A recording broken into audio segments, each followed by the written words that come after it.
کہ وہ ان لوگوں کی حالت کیسے امپروو کریں. Hira was a cave in the mountain just outside Makkah. Makkah کے باہر تھوڑے فاصلے پر ایک غار ہے جس کو کہتے ہیں غار ہیرا. وہاں پر وہ اکثر قیام کیا کرتے تھے اور وہ سوچتے تھے کہ کیا ہو رہا ہے ہمارے ارد گرد. حضرت محمد صلی اللہ علیہ وآلہ وسلم visited it even as a youth. جب وہ جوان تھے حضرت محمد صلی اللہ علیہ وسلم تب سے وہ غار ہیرا میں جاتے تھے. Now he grew older and he started spending more and more time in meditation and prayers in the cave of Hira. اب وہ جیسے وہ بڑھاپے کی طرف جانا شروع ہوئے تو وہ اب اور بھی زیادہ غار ہیرا کے اندر قیام کرنا لگ گئے. غار ہیرا کے اندر عبادت کرتے تھے اور کافی سوچتے بھی تھے کہ کیا کیا جائے گا.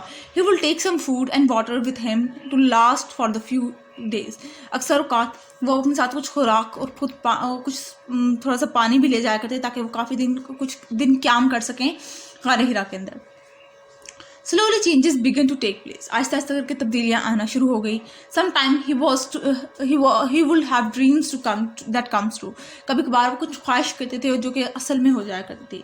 With him his prayers and meditations in the cave increased. آہستہ with time his prayers and meditation in the cave increased. آہستہ آہستہ جیسے ٹائم گزرتا گیا تو ان کی عبادت میں اور ان کے محبت اللہ تعالیٰ سے محبت اتنی بڑھتی گئی کہ وہ کافی زیادہ اپنا وقت غار ہیرا میں صرف کرنے لگے. One day in Ramadan when he was 40 years old. ایک دن رمضان کا مہینہ تھا اور ایک دن رمضان کے مہینے میں جب وہ 40 سال کے تھے an angel appeared before him while he was praying in the cave of Hira. ایک اینجل آیا جو غار ہیرا میں جبکہ وہ غار ہیرا میں آپ صلی اللہ علیہ وسلم عبادت کر رہے تھے. اٹ واز دا اینجل حضرت جبرائیل علیہ السلام. اور وہ فرشتہ کون سا تھا؟ حضرت جبرائیل علیہ السلام آئے آپ صلی اللہ علیہ وسلم کے پاس اور وہ پہلی وحی لے کر آئے تھے آپ صلی اللہ علیہ وسلم کے پاس. He told him to read. I don't know how to read. The prophet صلی اللہ علیہ وسلم ٹولڈ دا اینجل. حضرت جبرائیل علیہ السلام نے کہا پڑھ. آپ صلی اللہ علیہ وسلم نے کہا مجھے نہیں پڑھنا آتا. جواب میں حضرت جبرائیل علیہ السلام کو کہا. Thrice حضرت جبرائیل علیہ السلام asked him to read and thrice he said he could not do so. تیسری مرتبہ حضرت جبرائیل علیہ السلام نے کہا پڑھ تو آگے سے تیسری مرتبہ ہی آپ صلی اللہ علیہ وسلم نے جواب دیا کہ مجھے نہیں پڑھنا آتا. Then the angel embraced him closely to the chest. پھر آپ صلی اللہ علیہ وسلم کے پاس حضرت جبرائیل علیہ السلام قریب آئے and asked him to repeat the following lines. اور پھر کہا کہ ان لائنوں کو پڑھ. بسم اللہ الرحمن الرحیم. اقرا بسم ربک الذی خلق خلق الانسان من علق اقرا وربک الاکرم الذی علم بالقلم علم الانسان ما لا يعلم. ترجمہ: Read in the name of your Lord who created man from a clot of blood. Read your Lord is most genius who taught man by pen what he did not know. پڑھ اپنے رب کے نام جس نے انسان کو خون کے لوتھڑے سے پیدا کیا. اس رب کے نام پڑھ جو کہ بڑا مہربان ہے، بڑا جینیس ہے. Who taught man by the pen. جس نے انسانوں کو قلم کے تھرو پڑھایا اور وہ چیزیں بتائی جو وہ نہیں جانتا تھا. Then حضرت جبرائیل علیہ السلام told حضرت محمد صلی اللہ علیہ وسلم that Allah has chosen him to be his messenger. تب حضرت جبرائیل علیہ السلام نے حضرت محمد صلی اللہ علیہ وسلم کو بتایا کہ اللہ نے ان کو ایز اے میسنجر چوز کر لیا ہے. He took him outside to the cave. اور پھر وہ ان کو حضرت جبرائیل علیہ السلام حضرت محمد صلی اللہ علیہ وسلم کو باہر غار ہیرا سے باہر لے کر آئے. There by the side of the mountain they performed wuzu and prayed together. اور وہاں پر چوٹیوں کے پہاڑوں کے کنارے پر سائڈ پہ جا کر انہوں نے وضو کیا اور پھر نماز پڑھی. اس کے بعد پھر نیکسٹ پیج پہ آ جائیے. تو یہ ریڈنگ چھوٹی سی ہے تو پھر میں نے سوچا کہ میں آپ لوگوں کے ساتھ سارا کا سارا ہی شیئر کر دوں.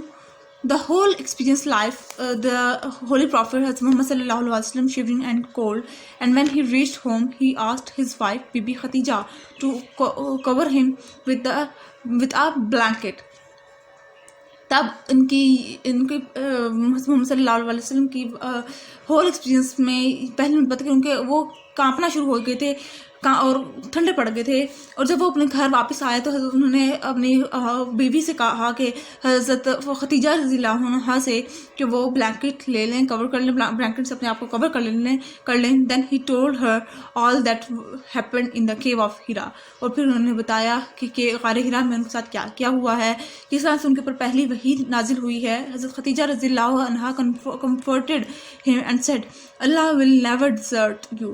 اللہ پھر حضرت ختیجہ رضی اللہ عنہا نے کہا آپ صلی اللہ علیہ وسلم سے کبھی مایوس نہیں کرے گا. You look after your relatives, آپ اپنے رشتہ داروں کا خیال رکھتے ہیں. You are kind to the needy and the poor, آپ پورا جو غریب غربا ہیں ان کا خیال رکھتے تھے. آپ ہاسپٹیبل, آپ مہمان نواز ہیں. آپ مہمانوں کو جن لوگوں کو آپ جانتے بھی نہیں ہیں ان کے ساتھ بھی آپ اچھا سلوک کرتے ہیں. اینڈ گیسٹ, اور جو آپ کے گھر مہمان آتے ہیں ان کے ساتھ بھی آپ اچھا سلوک کرتے ہیں. شیورلی اللہ will never let you down, مجھے پورا یقین ہے کہ اللہ آپ کو کبھی مایوس نہیں کرے گا. She supported her husband and at once accepted the faith of Islam. اور انہوں نے اپنے ہسبینڈ کو سپورٹ کیا, آپ صلی اللہ علیہ وسلم کو سپورٹ کیا اور انہوں نے اسلام قبول کر لیا. اس کے بعد ہے جی ہمارے پاس حضرت ختیجہ رضی اللہ عنہا ٹوک حضرت محمد صلی اللہ علیہ وسلم ٹو ہر کزن. حضرت ختیجہ رضی اللہ عنہا حضرت محمد صلی اللہ علیہ وسلم کو اپنے کزن کے پاس لے گئی. He was a very pious Christian, جو کہ ایک کرسچن تھا, and a very learned scholar. He knew the انجیل اینڈ توریت well.